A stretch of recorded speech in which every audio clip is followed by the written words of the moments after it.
नमस्कार दोस्तों, स्वागत है आपका अपने YouTube channel study with spidey में। आज की इस वीडियो में हम डिस्कस करेंगे प्रमुख कवि और लेखकों की जो रचनाएं हैं उन्हें हम किस तरीके से शॉर्ट ट्रिक्स के माध्यम से याद रख सकते हैं। ये केवल आपके टीचिंग एग्जाम के लिए ही नहीं, अगर आप किसी और एग्जाम की भी तैयारी कर रहे हैं जिसमें हिंदी एज अ सब्जेक्ट है तो वहाँ पर यह टॉपिक आपके 2 से 3 नंबर कन्फर्म कवर करता है। हाँ, हो सकता है कभी कभी एग्ज़ाम में आपको 2 नंबर का रचनाओं के बारे में पूछ लिया और 1 नंबर का आपसे पत्रिकाओं के बारे में पूछ लेते हैं। अगर आप पत्रिकाओं से रिलेटेड भी वीडियो चाहते हैं तो आप नीचे कमेंट बॉक्स में लिखकर बता सकते हैं, आपको उससे रिलेटेड भी वीडियो इस चैनल पर प्राप्त हो जाएगा। तो चलिए बिना किसी देरी के आज का वीडियो स्टार्ट करते हैं। इस सूची में हमारे जो पहले रचनाकार हैं उनका नाम है कबीर दास। अब जो कबीर दास की जो रचना है उन्हें याद रखने के लिए हमें क्या याद रखना है? एक सिंपल सी लाइन है, हमें केवल वो लाइन याद रखनी है जिससे इनकी जो सारी कविताएं हैं वो रिमाइंड हो जाएंगी हमें, जितनी भी रचनाएं हैं इनकी। तो शुरू करते हैं। लाइन है, राम ग्रंथ की रचना में सब बीजों की शाखा अनु ने डाली। यहाँ पर हम जो इनकी रचना है वो किस तरीके से याद रखेंगे? पहला शब्द दिया हमें राम, तो राम से हम याद रख सकते हैं रमैनी। उसके बाद ग्रंथ, तो ग्रंथ से हम याद रखेंगे ग्रंथावली।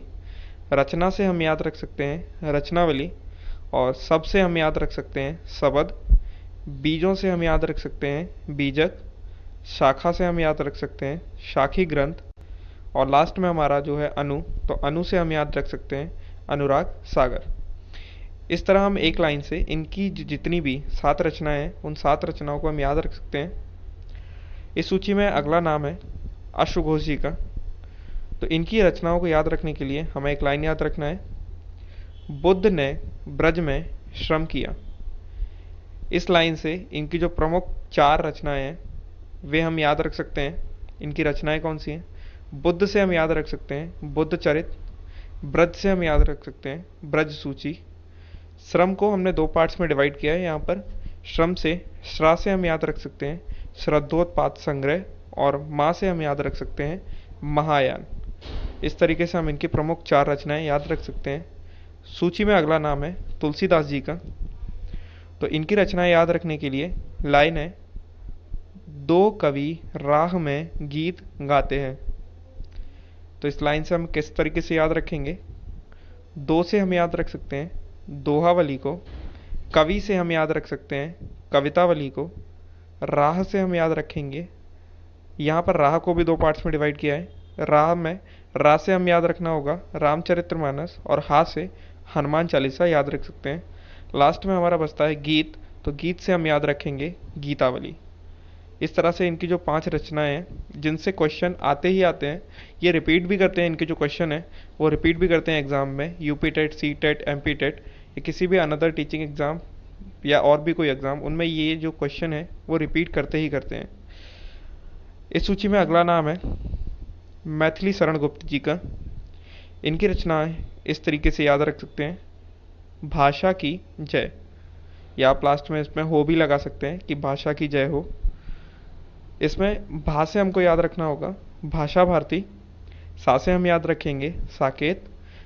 जा, यहाँ पर जय को भी 2 पार्ट्स में डिवाइड किया है, तो जय से हमें याद रखना होगा जा से जयद्रथ वध। और या से यशोधरा, जो कि इनकी प्रमुख रचनाएं हैं, उन्हें हम याद रख सकते हैं। साथ ही अगर इस वीडियो का आपको पीडीएफ चाहिए तो वो आप हमारे टेलीग्राम चैनल से प्राप्त कर सकते हैं। इसके लिए आपको टेलीग्राम पर जाकर स्टडी विद स्पाइडी सर्च करना है, आपको हमारा चैनल प्राप्त होगा। वहाँ पर जाकर उस चैनल को आप ज्वाइन कीजिएगा, वहाँ पर आपको इससे रिलेटेड सारी जो पीडीएफ्स हैं वो प्राप्त हो जाएंगी। अगला हमारा सूची में नाम है भारतेंदु हरिश्चंद्र जी का। इनकी जो रचनाएं याद करने के लिए लाइन है वो है, भारत सत्य और प्रेम की नगरी है। यहाँ पर हम भारत से याद रख सकते हैं भारत दुर्दशा। सत्य से हम याद रख सकते हैं सत्य हरिश्चंद्र नाटक। प्रेम से हम याद रखेंगे प्रेम माधुरी। और नगरी से हम याद रखेंगे अंधेरी नगरी। इस तरह से हम जो भारतेंदु हरिश्चंद्र जी हैं उनकी यह रचनाएं याद रख सकते हैं। साथ ही अगर ये वीडियो आपको हेल्पफुल लग रहा है तो आप इस वीडियो को प्लीज़ लाइक कीजिएगा और अपने फ्रेंड सर्कल में व्हाट्सएप और फेसबुक के माध्यम से उन तक भी ये वीडियो पहुंचाने की कोशिश कीजिएगा। इस सूची में हमारा अगला नाम है धर्मवीर भारती जी का। इनकी रचनाओं को याद करने के लिए लाइन है, अंधा सूरज गुनाह प्रिय है। अंधा सूरज गुनाह प्रिय है।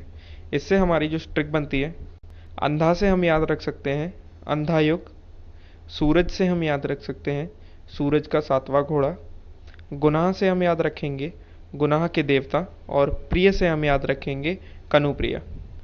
इस तरह से जो धर्मवीर भारती की प्रमुख रचनाएं हैं उन्हें भी हम याद रख सकते हैं। तो इस वीडियो में हमने कुल जो 7 लेखक और कवि हैं उनकी रचनाओं की शॉर्ट ट्रिक्स जानी है।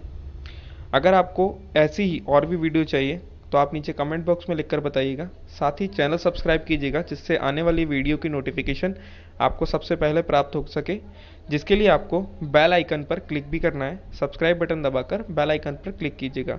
और अगर कोई सुझाव है तो नीचे कमेंट बॉक्स में लिखकर ज़रूर बताइएगा। Thanks for watching.